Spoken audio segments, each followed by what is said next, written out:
Hello, my name is Anna Cook, and this is my case study for EDL 854. Want to go ahead and summarize the sequence of events.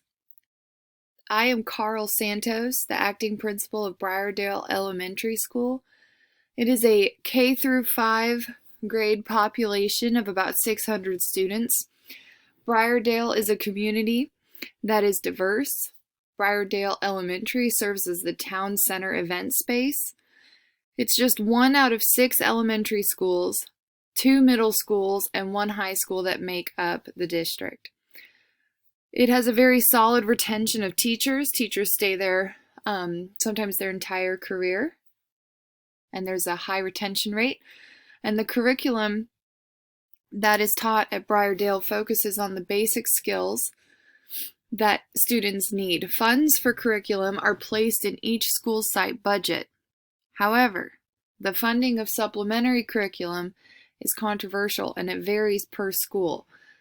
It does have a competitive vibe to it.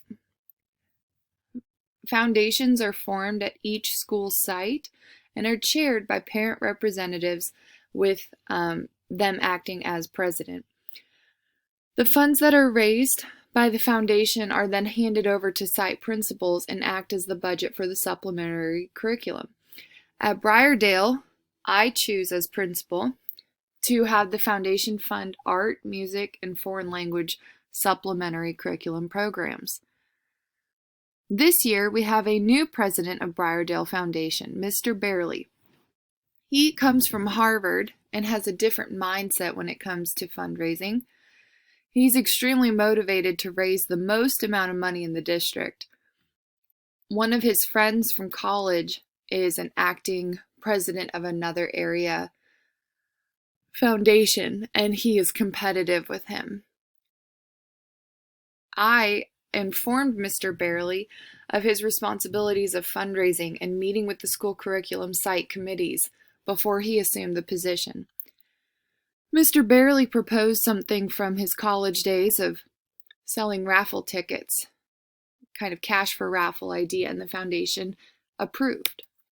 The tickets were sold. Night of the drawing, a local sheriff received a tip and arrived before names were drawn and cash was handed out. He escorted Mr. Barely to the sheriff's station, where he was eventually released. Mr. Barely was later convicted of misdemeanor and placed on probation.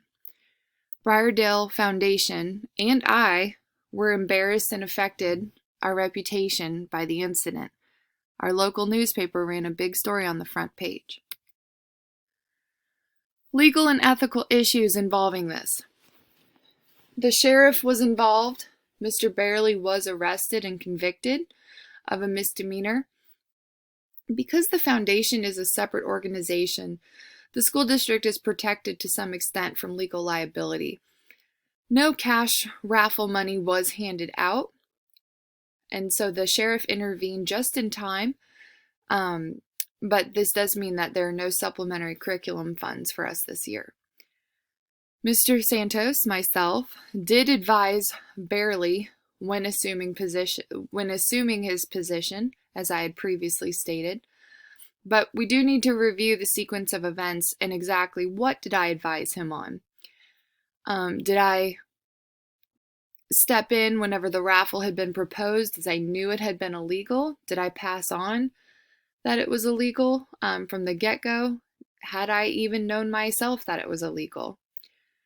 If the raffle had proceeded and the sheriff had not intervened, more legal issues would have occurred. Essentially, the Education Foundation held an illegal cash raffle to raise funds for school supplementary curriculums, causing the parent president to be convicted of a misdemeanor. Wanted to visualize a way to synthesize the facts. So the people involved, myself, Mr. Santos, the president, Mr. Barely, the sheriff, and the foundation committee that approved the raffle, the places, Briardale Elementary and the sheriff's office are the places mentioned.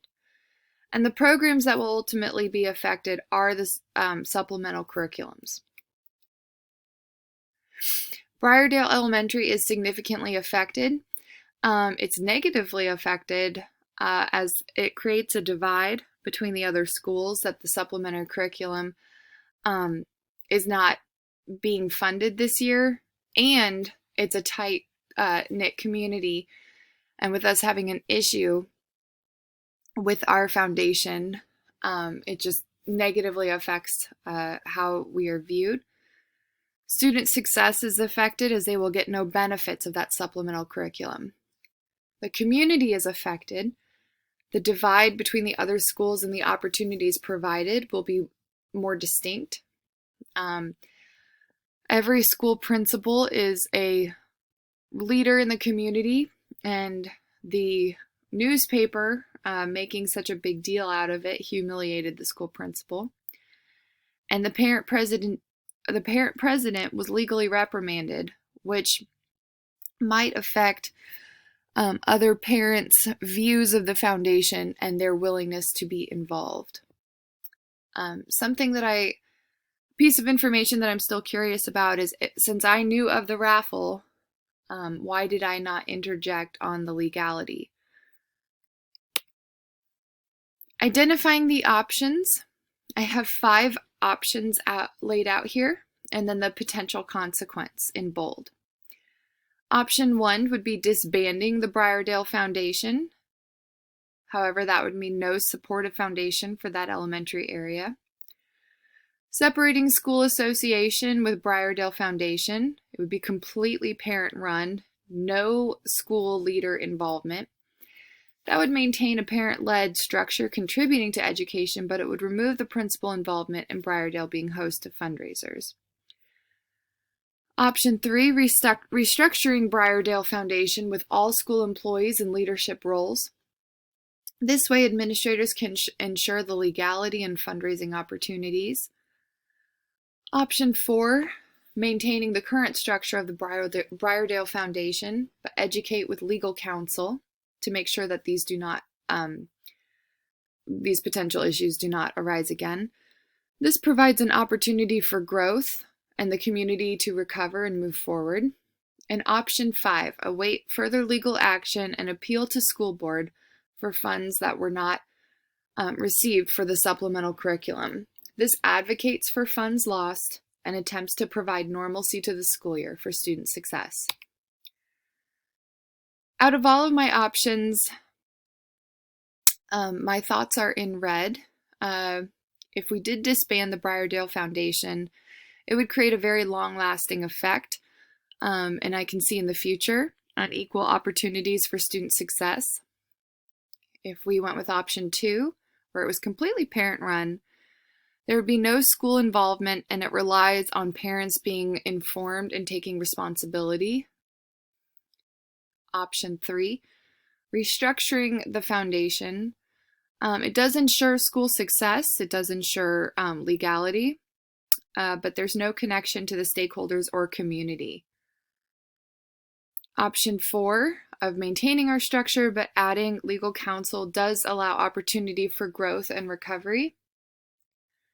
Option 5 is to await further legal action.